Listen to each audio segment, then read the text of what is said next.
Hello everyone, welcome to Roto Talks. അങ്ങനെ നമ്മുടെ IPL ലേലത്തിൻ്റെ കാര്യപരിപാടികളൊക്കെ വന്നിട്ടാണ്. ഓരോരുത്തർ ഇങ്ങനെ സെറ്റുകളും കാര്യങ്ങളൊക്കെ പുറത്തുവിട്ടിട്ടുണ്ട്. സെറ്റ് 1 വരുന്ന മേജർ പ്ലേയേഴ്സ്, അതായത് കൂടുതൽ ടീമിലെടുക്കാൻ സാധ്യതയുള്ള പ്ലേയേഴ്സിനെ മാത്രമാണ് ഈ പറയുന്നത്. അതിൽ തന്നെ Devon Conway, Jake Fraser McGurk, Cameron Green, Sarfaraz Khan, David Miller, Prithvi Shaw. അപ്പോൾ ഇതിൽ തന്നെ ഇമ്പോർട്ടൻ്റ് ആയിട്ടുള്ള കാര്യം എന്ന് പറഞ്ഞാൽ ഗ്രീൻ ഇതിൽ ആസ് എ ബാറ്റർ എന്ന രീതിയിലാണ് രജിസ്റ്റർ ചെയ്തേക്കുന്നത്, ഓൾറൗണ്ടർ എന്ന രീതിയിലല്ല. അപ്പോൾ അദ്ദേഹം ബോൾ ചെയ്യാനുള്ള സാധ്യതകളില്ല എന്ന് തന്നെ വേണമെങ്കിൽ പറയാം. കഴിഞ്ഞ വർഷം മിച്ചൽ മാർഷ് കളിച്ച പോലെ. അപ്പോൾ ഈ സെറ്റിൽ ഇമ്പോർട്ടൻ്റ് ആയിട്ട് അല്ലെങ്കിൽ കീ പ്ലെയർ എന്ന് പറയുന്നത് ഗ്രീനാണ്. അപ്പോൾ ഗ്രീനിന് തന്നെ ആയിരിക്കും ഏറ്റവും കൂടുതൽ തുക ഈ ലേലത്തിൽ വരാൻ ചാൻസ് ഉണ്ടാവുക. അപ്പോൾ 2 ടീമുകളാണ് മെയിനായിട്ട് ഈ ഓപ്ഷൻ റേസിൽ ഉണ്ടാവുക ഗ്രീനിന് വേണ്ടിയിട്ട്. ഒന്ന് ചെന്നൈയും മറ്റേതൊന്ന് KKR ആയിരിക്കും. കാരണം ഇവർക്ക് 2 പേർക്ക് ഫണ്ടുള്ളൂ. മിനിമം ഒരു 20 CR ഒക്കെയാണ് ഗ്രീനിന് എക്സ്പെക്ട് ചെയ്യുന്നത് തന്നെ. അപ്പോൾ ഈ 2 ടീമുകൾക്ക് ആർക്ക് കിട്ടിയാലും ഗ്രീന് ഒരു ഉപകാരപ്രദമായിരിക്കും. നല്ലൊരു ഹിറ്ററാണ്, IPL ഓൾറെഡി കളിച്ച് പരിചയമുണ്ട്. പിന്നെ ഇതിൽ നല്ലത് നോക്കി പോകാനായിട്ടുള്ള മറ്റൊരു സാധ്യതയുള്ള പ്ലെയർ എന്ന് പറയുന്നത് ഡേവിഡ് മില്ലറാണ്. അദ്ദേഹം ഒരു ഹിറ്ററാണ്. അപ്പോൾ അദ്ദേഹം ഓൾറെഡി ഇപ്പോൾ കഴിഞ്ഞ ദിവസം ഫോം ഔട്ടാണെങ്കിൽ പോലും ഒരു നമ്പർ 5 അല്ലെങ്കിൽ നമ്പർ 7 ഒക്കെ ഇറക്കാൻ പറ്റുന്ന ആ ഒരു ഗ്യാപ്പിൽ ഇറക്കാൻ പറ്റുന്ന ഒരു പ്ലെയറാണ്. സ്റ്റിൽ ട്രസ്റ്റ് ചെയ്യാൻ പറ്റുന്ന ഒരു പ്ലെയറാണ്. ഏത് നിമിഷം വേണമെങ്കിലും എക്സ്പ്ലോസീവ് ആവും. അപ്പോൾ ഒരു ഹിറ്റർ ഇല്ലാത്ത ടീമിനെ പ്രസ്സിലൊക്കെ പോയ ഗ്യാപ്പിലോട്ട് കൊൽക്കത്ത മില്ലറിനെ വെക്കുകയാണെങ്കിൽ അത് തെറ്റ് പറയാൻ പറ്റില്ല. ഇപ്പോൾ ചെന്നൈക്കും മില്ലറിനെ കിട്ടിയാൽ നല്ലത് തന്നെയാണ്. കാരണം ചെന്നൈക്കും ആ ഒരു ഫിനിഷർ റോളിലോട്ട് വേറെ പ്ലെയേഴ്സ് ഇല്ല, ഉള്ളത് ധോണി മാത്രമാണ്. ബാക്കി ടീമുകൾക്കൊന്നും കാര്യമായിട്ടുള്ള ബാലൻസ് ഇല്ലാത്തതുകൊണ്ട് ഈ ടോപ്പ് പ്ലെയേഴ്സിനൊന്നും തന്നെ കിട്ടാനായിട്ട് ചാൻസ് ഇല്ല. ഇപ്പോൾ പൃഥ്വിഷയൊക്കെ ഉണ്ട്. പൃഥ്വിഷനൊക്കെ ഏതെങ്കിലും ടീം എടുക്കും എന്നുള്ള ഒരു ക്യൂരിയോസിറ്റിയിലാണ് ഇരിക്കുന്നത്. കാരണം അദ്ദേഹം അൺസോൾഡ് ആവാനായിട്ട് കൂടുതൽ ചാൻസ് കൂടുതൽ. കാരണം എല്ലാ ടീമിനും ടോപ്പ് ഓർഡറിൽ കളിക്കാനായിട്ട് ബാറ്റ്സ്മാൻമാരുണ്ട്. ഇനിയിപ്പോൾ കൊൽക്കത്തയ്ക്ക് എടുത്താലായി എന്ന് പറയാൻ പറ്റുള്ളൂ. അതിനിപ്പോൾ തന്നെ ജെയ്ക്ക് ഫ്രേസർ മാഗ്രിക്കും കോൺവേയാണ് ബാക്കി പ്രമുഖ താരങ്ങൾ വരുന്നത്, സെറ്റ് Aയിൽ വരുന്നത്. അതുപോലെ തന്നെ സർഫറാസ് ഖാൻ, ഇന്ത്യൻ ബാറ്റർ ഉണ്ട്. അദ്ദേഹവും ലേലത്തിൽ ഏതെങ്കിലും ടീം എടുക്കുമോ എന്ന് അല്പം ക്യൂരിയോസിറ്റിയോട് കൂടി നോക്കാവുന്ന ഒരു കാര്യമാണ്. അടുത്ത സെറ്റ് അത്യാവശ്യം ഇൻട്രസ്റ്റിംഗ് ആയിട്ട് സെറ്റാണ്. കാരണം അതൊരു ഓൾറൗണ്ടേഴ്സിൻ്റെ ലിസ്റ്റാണ്. ഇതിൽ തന്നെ ഏറ്റവും കൂടുതൽ വിളി പോകാൻ ചാൻസ് ഉള്ളത് ഇന്ത്യൻ പ്ലെയറായിട്ടുള്ള വെങ്കടേഷ് അയ്യറിനാണ്. ഇപ്പോൾ ചെന്നൈ ആയാലും കൂടുതൽ നോക്കുന്നുണ്ടാകുന്ന ഒരു പ്ലെയർ വെങ്കടേഷ് അയ്യറാണ്. അശ്വിനൊക്കെ അദ്ദേഹത്തിൻ്റെ ആ ഒരു കഴിഞ്ഞ വീഡിയോയിൽ പറയുകയുണ്ടായി. അതുപോലെ തന്നെ കൊൽക്കത്തയെ അദ്ദേഹത്തിന് ചെറിയ തുകയ്ക്ക് തിരിച്ചെത്തിക്കാനായിട്ട് നോക്കുന്നുണ്ടായിരിക്കും. ചെന്നൈയും കൊൽക്കത്തയും തന്നെയാണ് എല്ലാവർക്കും വേണ്ടിയിട്ടും മെയിനായിട്ട് ഉണ്ടാവുക. കാരണം ബാക്കി ടീമുകൾക്കൊന്നും അത്ര തുക ബാലൻസ് ഇല്ലാത്തതുകൊണ്ട് മാത്രമാണ്. ബാക്കി എല്ലാവരും ഓൾറെഡി ആൾക്കാരെ സെറ്റ് ചെയ്ത് വെച്ച് കഴിഞ്ഞു. അതുപോലെ തന്നെ ലക്നൗവിനും വേണമെങ്കിൽ നോക്കാവുന്ന ഒരു പ്ലെയറാണ് വെങ്കടേഷ് അയ്യർ. കാരണം അവർക്ക് മിഡിൽ ഓർഡർ അല്പം വീക്ക് ആയതുകൊണ്ട് ഇദ്ദേഹത്തെ പോലത്തെ ഒരു പ്ലെയർ മിഡിൽ വന്നു കഴിഞ്ഞാൽ നന്നായിരിക്കും. അപ്പോൾ ഇതിൽ അത്യാവശ്യം എല്ലാ പ്ലേയേഴ്സും, അറ്റ്കിൻസൺ ഇംഗ്ലണ്ടിൻ്റെ ടോപ്പ് ഓൾറൗണ്ടറാണ്.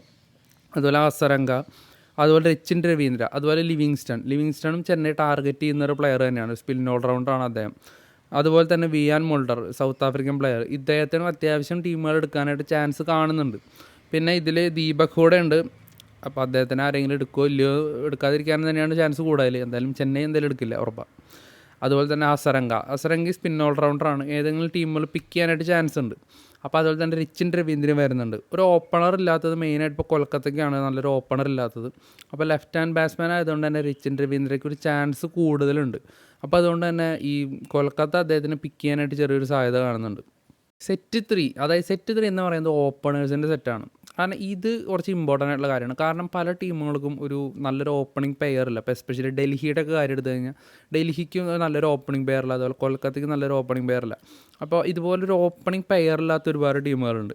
അപ്പോൾ ഈ ടീമുകളൊക്കെ മെയിനായിട്ട് ഈ സ്ലോട്ടിൽ നിന്ന് ഒരു പ്ലെയർ പിക്ക് ചെയ്യാനായിട്ട് സാധിക്കും. ഇത് തന്നെ ഒരു ഇമ്പോർട്ടൻ്റ് ആയിട്ടുള്ള പ്ലെയറാണ് ഫിന്നലൻ. കഴിഞ്ഞ കുറേ വർഷമായിട്ട് T20 നല്ല കൺസിസ്റ്റൻ്റ് ആയിട്ട് പോകുന്നൊരു പ്ലെയറാണ്. പക്ഷേ IPL അദ്ദേഹം ഇതുവരെ അങ്ങനെ ഒരു ഇത് തെളിയിക്കാനായിട്ട് സാധിച്ചില്ല. അപ്പോൾ ഈ സീസൺ അദ്ദേഹത്തെ ഏതെങ്കിലും ടീം പിക്ക് ചെയ്യുമെന്ന് തന്നെയാണ് എനിക്ക് തോന്നുന്നത്. പിന്നെ ഇതിൽ മറ്റൊരു പേരാണ് ജോണി ബെയർസ്റ്റോ. അദ്ദേഹത്തിന് ഏതെങ്കിലും ടീമുകൾ റാഞ്ചാനായിട്ട് ചാൻസ് ഉണ്ട്. പിന്നെ ക്വിൻ്റൺ ഡിക്കോക്ക്, അദ്ദേഹം കഴിഞ്ഞ വർഷം IPL ഫോം ഔട്ടാണെങ്കിലും അദ്ദേഹത്തിൻ്റെ റീസെൻറ്റ് ഫോം എന്താണെന്ന് നമുക്കറിയാം. തീർച്ചയായിട്ടും ഏതെങ്കിലും ടീം അദ്ദേഹത്തെ എടുക്കാനായിട്ട് ചാൻസ് ഉണ്ട്.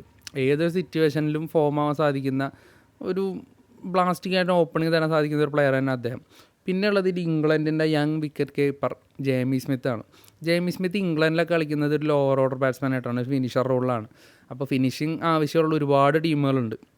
ഗുജറാത്ത് ആയാലും ചെന്നൈ ആയാലും കൊൽക്കത്ത ആയാലും അങ്ങനെ ഒരുപാട് ടീമുണ്ട്. രാജസ്ഥാൻ്റെ കേസ് പറഞ്ഞാൽ ഫിനിഷർ റോളിൽ ഒരാൾ മസ്റ്റാണ്. കാരണം കഴിഞ്ഞ വർഷം ജുറലും ഹെറ്റ്മേറൊക്കെ ആയിരുന്നു, കളി കണ്ടവർക്കറിയാം. അപ്പോൾ എന്തായാലും ഫിനിഷർ റോളിലുള്ള പ്ലേയേഴ്സിന് ഇത്തവണ നല്ല വിളി വരാനായിട്ട് ചാൻസ് ഉണ്ട്. അപ്പോൾ സെറ്റ് 3 ഇത്രയും പ്ലേയേഴ്സാണ് വരുന്നത്. അടുത്തായിട്ട് ഫാസ്റ്റ് ബോളേഴ്സിൻ്റെ സെറ്റാണ് സെറ്റ് 4. ആർക്കൊക്കെയാണ് ഫാസ്റ്റ് ബോളേഴ്സിന് ആവശ്യമുള്ളത്? തീർച്ചയായിട്ടും ഫസ്റ്റ് ഇവിടെയും കൊൽക്കത്ത തന്നെയാണ്. കാരണം ഓൾറെഡി ആൻഡ്രിക് നോർക്കെ, അതുപോലെ തന്നെ സ്പെൻസർ ജോൺസനൊക്കെ അവർ റിലീസ് ചെയ്ത് കഴിഞ്ഞു. അവർക്കൊരു ഫാസ്റ്റ് ബോളർ ആവശ്യമാണ്. RCBക്ക് ജോഷ് ഹെയ്സൽവുഡ് ഒരു ബാക്കപ്പായിട്ടൊരു ഫാസ്റ്റ് ബോളറിനെ ആവശ്യമായിട്ട് വരുന്നുണ്ട്. ജോഷ് ഹെയ്സൽവുഡ് ഓൾറെഡി കുറച്ച് ഇഞ്ചുറിയുടെ പ്രശ്നത്തിലാണ്. പിന്നെ അതുപോലെ തന്നെ ലക്നൗ നമ്മുടെ പന്തിൻ്റെ ടീം. ലക്നൌവിന് തീർച്ചയായിട്ടും ഫാസ്റ്റ് ബോളർമാർ ആവശ്യമുണ്ട്. കാരണം അവരും ഈ കഴിഞ്ഞ സീസണിലൊക്കെ ഫാസ്റ്റ് ബോളർമാരുടെ അവൈലബിലിറ്റി കുറച്ച് കുറവായിരുന്നു. അതുപോലെ തന്നെ പിന്നീട് സൺറൈസേഴ്സാണ്. അവർ ഓൾറെഡി ഷമീനെ റിലീസ് ചെയ്ത് കഴിഞ്ഞു. അപ്പോൾ അവർക്കും ആ ഒരു സ്ലോട്ടിൽ ഒരു ഫാസ്റ്റ് ബോളർ ആവശ്യമുണ്ട്.